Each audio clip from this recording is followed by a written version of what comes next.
Fishing in Tampa Bay, it seems like there's about 50 casts before you get a strike. Well, today, we're gonna do something completely different. Yeah! This is one of those places where you can go through your tackle bag and just experiment. They've never seen a crawl.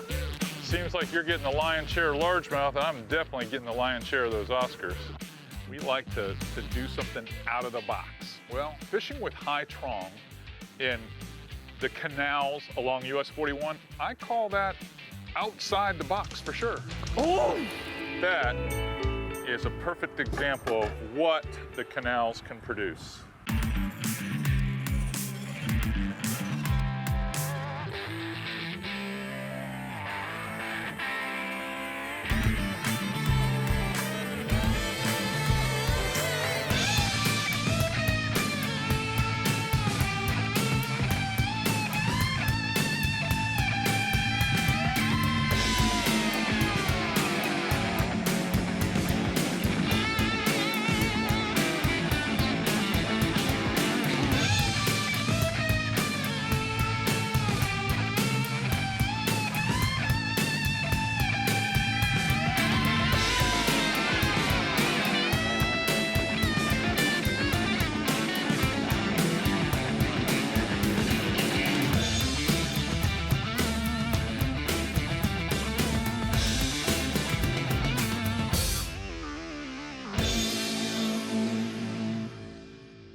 FlatsClass is brought to you by Evinrude. Introducing the all-new Evinrude E-Tech G2, the outboard of the future, available today. Hells Bay Boat Works, the world's finest shallow water skiffs. Mirrolure, turn on the bite anytime. Tie on a Mirrolure. Mustad, defining fishing hooks since 1877. Yeti Coolers, built for the wild. Smith Optics, the world's most advanced polarized lenses.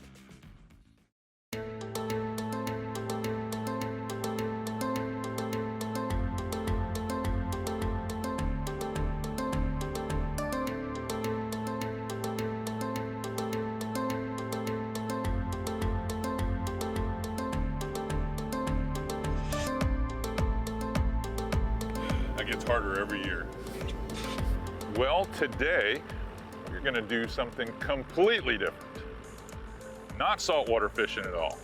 We're fishing along the Tamiami Trail with my friend, Captain Hai Truong, and we're gonna be catching bass and a few exotics from what I understand. And we're just gonna take some of our light tackle flats fishing gear and show you how on a windy day or a day when the tides really are so-so, you can still make a run from Miami or a run from Naples, fish these canals, have a damn good day of fishing.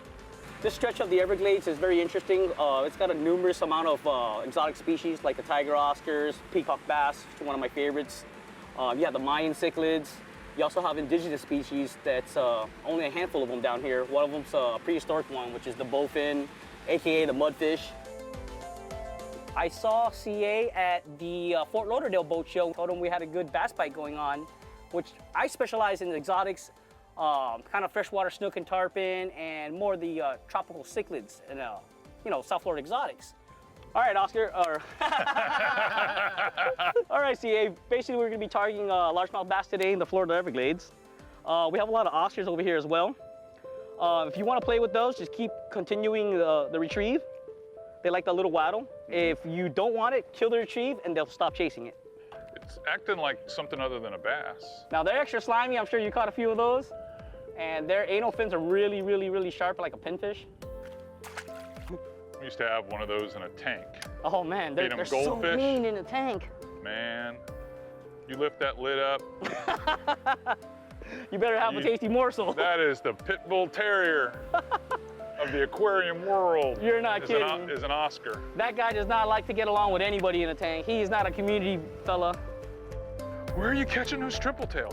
I am an Oscar catching fool. How are you keep catching them? It's almost like I want one. And they get it through the same spot every time. Anytime you're fishing with another expert, especially when it's in their home court, there's going to be gaps in the information communiques back and forth between the two guys. Well, he told me he wanted me to bring lures that were 8 to 12 inches long. I'm thinking, what? Impossible. First of all, I don't keep that kind of stuff around. And second of all, surely he hasn't experimented with the smaller baits. When we started moving down the bank, I decided to start off with 5-inch baits. And I was moving them probably a little too quickly. And the result was Oscar after Oscar after Oscar after Oscar. I've been fishing in Tampa Bay for the last couple of days. And fishing in Tampa Bay, it seems like there's about 50 casts before you get a strike.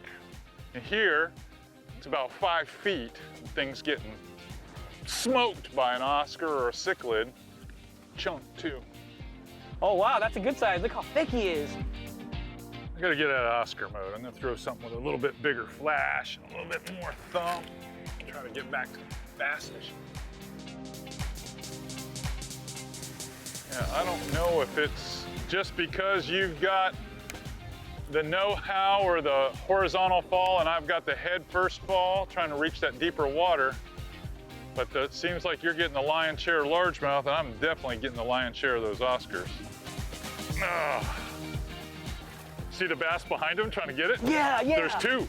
This big, big swim bait had drifted up my leader, and the second bass was trying to eat it off the leader. Another cool thing about, you know, if you're targeting fish like snook or tarpon, and you also want to do bass fishing, a lot of the tackle's the same. Yes. These are really healthy fish too. Just like any other element of fishing, it only takes that one fish to make your day. Where a lot of times you almost hope it doesn't happen early in the morning. Nice bass. You're wearing them out on the spinning rod too. Very quick. To drag, it's got to be a bowfin. If it's a bass, it's a good one. Oh, it's a good bass. Oh, get out of the trolling motor. It's a decent one.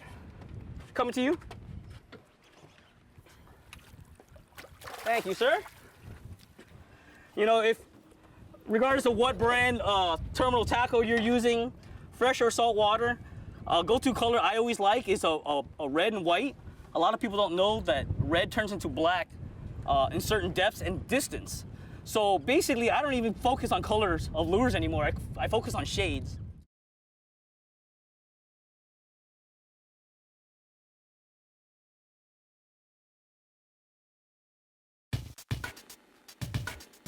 Every now and then, we like to remove ourselves from what you expect us to do, which is go flats fishing, go sight fishing. We like to do something out of the box. Well, fishing with Hai Truong in the canals along US 41, I call that outside the box for sure.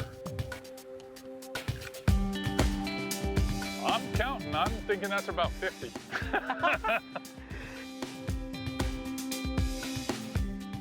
This is one of those places where you can go through your tackle bag and just experiment.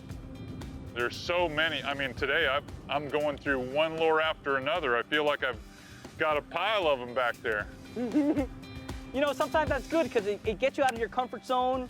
It gets you thinking outside of the box, and sometimes it touches bases with basics, which how we all learned how to fish. So they do eat it. Look at that, first time. First time I threw that pop shad. Sweet. I was just about to make the first cast with the pop shad. Nice. Woo. First twitch too, huh? First twitch. I heard it. Land and one twitch and then your rod. Like, hey man, I'm all about that. Yeah. I like his attitude. Attitude. When we were at the boat show, you said, use those big baits if you don't want to catch too many Oscars. So far, that is very accurate. All right. This is a little pop shad. It's a 5-inch bait. It's flat on the bottom, rides up on top of the surface. It's got a cut face. It's a great bass bait, but I like it for sea trout. And I catch a lot of speckled trout on this bait. I don't have an unrigged hook, so I've got a little bit of a lightweight rig hook here. Feels like a good one. Stand down. Oh, it's an Oscar. It's an Oscar. He ate that big swim bait. All right, got a Tiger Oscar cichlid here. Ate a big swim bait. See, what's the name of the swim bait? That is the swimmers from Z-Man. Okay, when you guys handle these guys, you want to be careful. Their anal fins and their dorsal fins are very, very sharp, and they're really strong. They're feisty little fish, and they'll flop around. They'll get you 4 or 5 times before you drop them. They got little teeth. You don't want to lip them too much, and they're extra slimy. Do a little dance there. Yeah, brother. Yeah, it's a good one. Now, we caught fish on a dozen or more artificials that we were swinging in the water. But the 3 that produced the best was a chatterbait with an oversized trailer, a big swimmers, and when I say big, I'm talking like 6 to 7 inches long on a rigging hook. And then naturally, the big topwaters, the top dog and the papa dog. Those were the baits that normally you wouldn't think to throw in a little ditch like that, but those are the baits that absolutely got it done for us. Now, better fish. It's amazing how... 1 barb. Yeah, hang in there. Just hit anchor. I was trying to steal that one from you, man. Nah, don't do it, buddy. Thank you. Yeah, I got one too. Sweet double. Nice little double, but I think that's the difference between a topwater bass and a chatterbait bass right now. I got mine on the papa dog. And the thing about topwater lures in general is a lot less action, but usually it yields a bigger fish.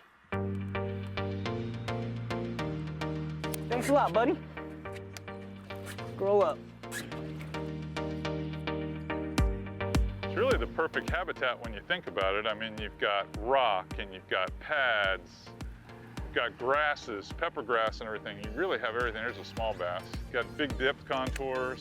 They can kind of thermal regulate. When you're stalking fish in a foot of water day in and day out for a living, like I do, this is a nice respite. It's something off the beaten path. I don't like to use trolling motors very often. It gives you a chance to relax a little bit and swing and blind cast some power fish edges, and it's a lot of fun. It looks limiting, but honestly, it's literally miles of these canals. So it's not nearly as limiting as you would think it would be. And you could fish this for a week and never cover everything.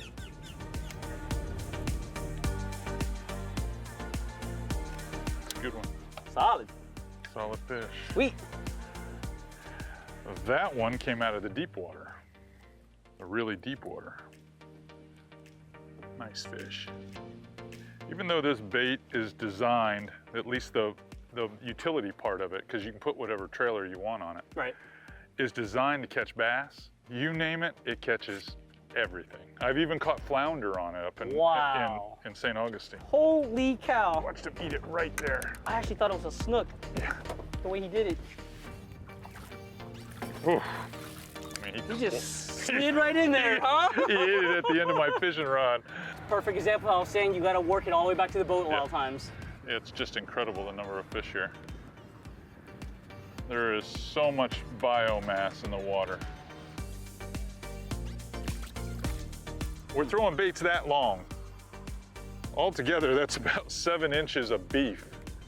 It's keeping those doggone Oscars at bay. They were wearing me out. I'm throwing 5-inch baits and they're eating 2 more inches and no Oscars. You don't wanna catch 50 more?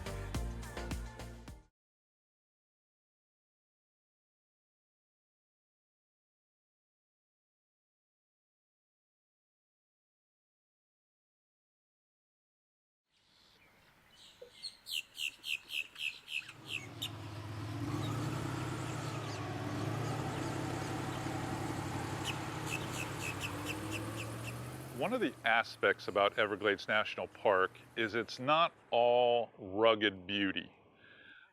There are areas in the park where the Indian reservation is, where roads bisect the park and drive through, and there's these borrow pits, if you will, or these ditches where they've dug this earth up to make these road beds. So On one side of the boat, you've got the footprint of man and the urban noises that you're accustomed to hearing, traffic and whatnot, and trucking. And then on the other side of the boat, you've got this beautiful scenic marsh with all the bird life that you would expect to see in the Everglades, the fauna, the fish in the water. And it's an overlooked resource for anglers that can use this to catch fish. On those days when the tides aren't perfect or we've had, you know, some super high winds, these are areas that you can go on a drive and fish either from the bank, like a do-it-yourself trip, or hire a guide like Hai, or bring your own boat. You just need a John boat and a kicker motor and just troll down these canals and just chuck and wind, and you'll be surprised how good the fishing truly is. And it's a good one too. Net. Oh, yeah. All right.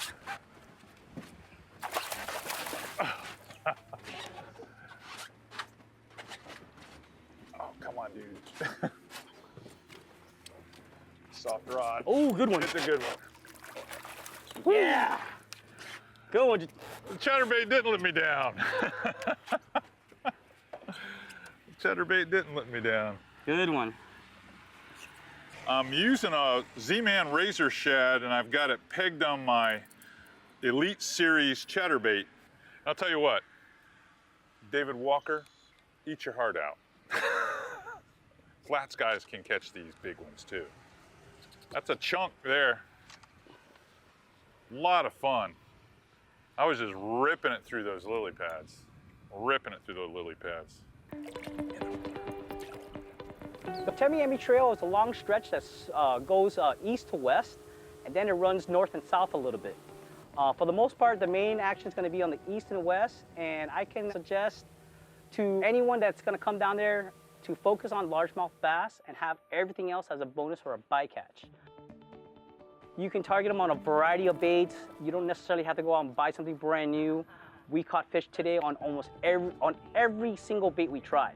So today was a good day. You might not have that same luck in the future, but the point is to come out, give it a go whenever you have a chance, and have fun. Some of the construction that we drove by on the way here is part of the Miccosukee land doing their part for the restoration of the flow of water going back south. And from what I understand, the Miccosukee Indians are budgeting one section of bridge at a time, and they're finishing the second section and on to the third. And hopefully that's going to create a really good fishing habitat in the near future as well. Oh, a good one. He's going to get you to control the motor. He's got more moves than Bruce Lee. And I'm super happy I didn't decide to switch to that lighter rod today. Yeah, I don't want her to jump. Okay, she should be ready now. She's going to be green though. She's right there. Oh!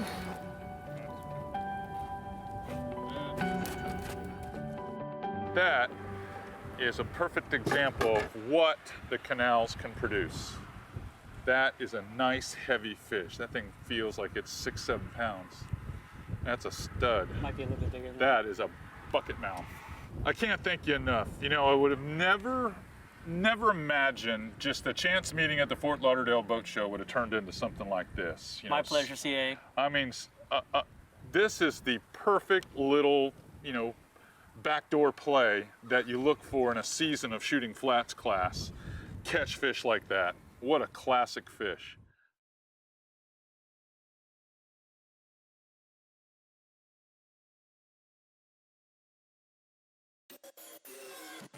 FlatsClass is brought to you by Power Pole Shallow Water Anchor. Swift, silent, secure.